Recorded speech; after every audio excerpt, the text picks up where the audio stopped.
So today, guys, we're gonna be talking about a mode that I think I'm pretty addicted to. I recently started getting into it. I'm level 97, and you guys can see I'm 2.52 KD, and then the KD assist ratio is 3.52. And I'm telling you, the more I play this, the more I find myself enjoying this more and more. Yeah, to me, I do get a little frustrated when I do go against those fire sticky bomb skill builds in conflict, because man, it's like almost like a one shot unless you have a straight build to counter it, but then you lose a lot of DPS, and when then you fight those guys who have DPS, you end up losing those gunfights. So it's kind of like one of those situations, you either have to deal with it or you protect against it, and then you have to worry about the other guys who are running those spotter or DPS builds. So it's one of those that you kind of just gotta learn to work around, try to fight at distance, and hopefully you can kill them before they kill you. Now I'll tell you, I've been having a ton of fun playing this. I think it's probably one of my favorite game modes currently in the Division 2.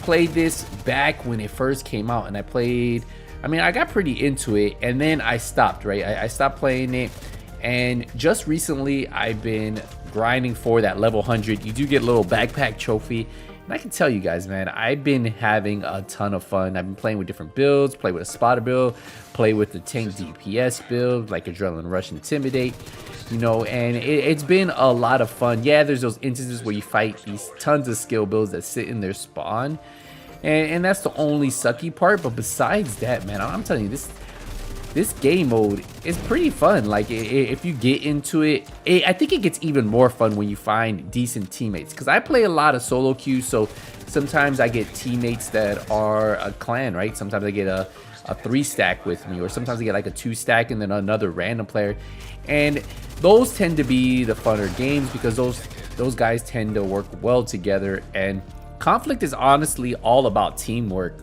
The way you guys run together, the way you pair up your builds together can make a big difference. Like, say if you have one person running some type of tank tardigrade build, like that could help out the team tremendously, versus if you just have everybody running straight glass cannon builds or spotter builds or even Adrenaline Rush, Intimidate builds. Just having builds that complement each other definitely make a difference. And that's why when you do play a team that is fully stacked, that is running together, a lot of times they do that. They have builds that run together, and I think that's what I actually like about it. I like the fact that if you have good teamwork, if you guys run together, you tend to win more matches than you lose matches, and it also shows in the amount of kills you get, right? Like your team gets, you get, the amount of deaths you guys get. Because obviously if you are a player and always running into 2 or 3 players, the chances of that one player surviving is probably slim. But if you are running together like a 3-stack or a 2-stack, more likely you guys can come out of those fights and still survive it. And I think that's what I find exciting and addicting about conflict. Now, don't get me wrong, I used to love the DZ, but DZ in Division 2 wasn't as good or near as good as it was in Division 1. And I feel like conflict gives you that 4v4 battle, right? Like, you're never going to be outnumbered, 4 guys versus 8 guys. And with the way builds are built in Division 2 and skill builds being so strong, that if you get 8 guys or 6 guys or 4 guys running skill builds and you're fighting another 4-man team, and that team comes and just hits you with a skill build, it's pretty much over, right? And that's what tends to happen a lot in the Dark Zone. I think that's why, for me, the Dark Zone just hasn't hit the way conflict has been hitting for me. And I'm telling you, ever since I got into it, I just been hooked. I've been hooked with the fights, been enjoying the fights.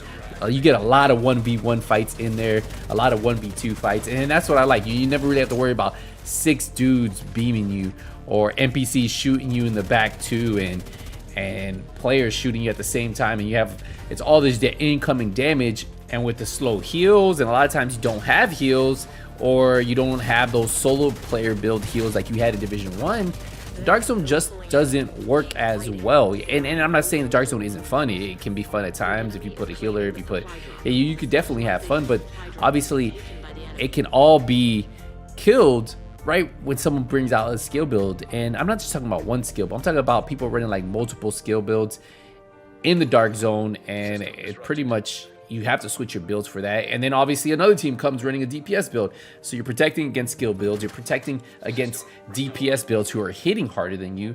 So obviously it's just one of those situations that just doesn't work really well. And to me, that's why I think Division 2 DZ just doesn't grab me like Conflict has been recently. And I stopped PvPing for a while because I was a little frustrated with like how the builds work, the skills work in this game.